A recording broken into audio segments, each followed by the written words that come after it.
Mazmur 66 ayat yang 19. Saya membacanya dari kitab IMB.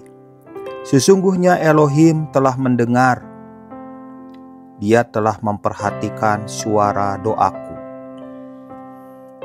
Ayat ini menggambarkan tentang Tuhan yang telah mendengar dan memperhatikan suara doa kita. Ini benar-benar meneguhkan dan menguatkan hati kita. Karena itu kalau kita lihat perjalanan panjang Daud dengan Tuhan, perjalanan di mana dia tahu dan percaya bahwa Tuhan mendengar doa-doanya. Tuhan mendengar seruan hatinya. Dan doa-doa yang dipanjatkan kepada Tuhan, Tuhan mendengar, Tuhan menjawabnya. Hari ini juga saya ingin mengajak kepada setiap saudara bahwa Tuhan selalu mendengar doa saudara ketika saudara memanggilnya, ketika saudara mencarinya, dan saudara akan menemukannya. Tuhan akan menjawab doa-doa saudara sesuai dengan waktunya. Bukan waktu kita tentunya. Kita yang mengingini segala sesuatunya serba instan. Tapi percayalah bahwa seringkali doa itu yang pertama dilakukan adalah hati kita berubah. Ketika kita banyak berdoa kepada Tuhan, poin pertama hati kita yang berubah. Berubah untuk apa? Berubah karena dalam doa menghasilkan perubahan hati. Dalam persekutuan dengan Tuhan menghasilkan perubahan hati. Karena itu sangat penting bagi kita untuk mengerti bahwa doa adalah kuasa yang mengubah hati. Doa juga akan membuat kita mengerti bagaimana hidup di hadapan Tuhan. Pengenalan dari hidup doa menghasilkan pengenalan yang kuat di dalam hati.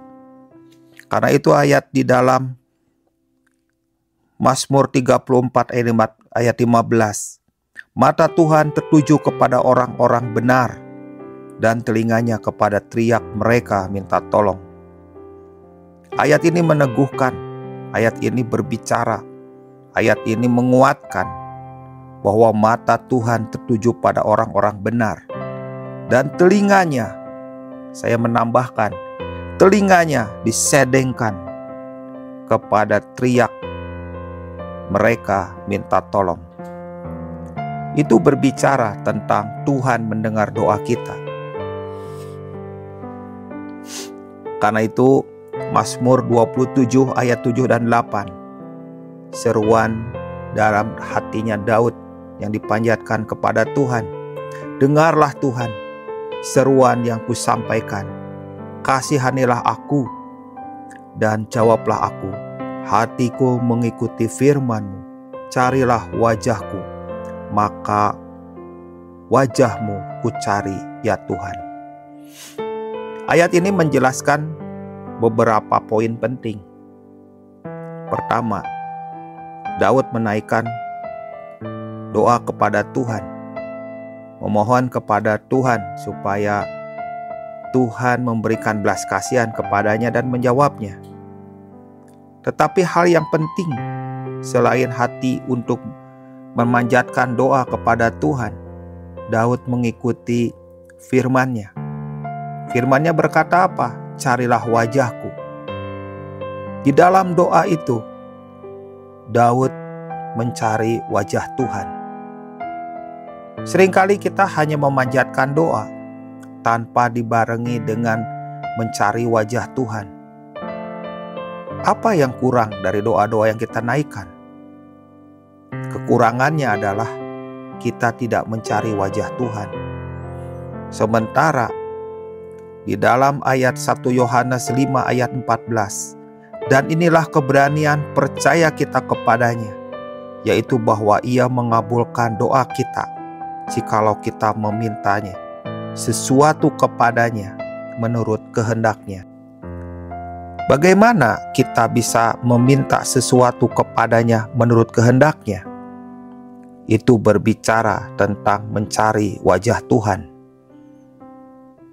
Berbicara tentang pengenalan, berbicara tentang perubahan hati, berbicara tentang sebuah kehidupan doa yang mengubah hati, sehingga hati kita makin kenal Tuhan, dan apa yang kita panjatkan dalam doa kepada Tuhan merupakan sebuah doa yang sesuai dengan kehendak-Nya.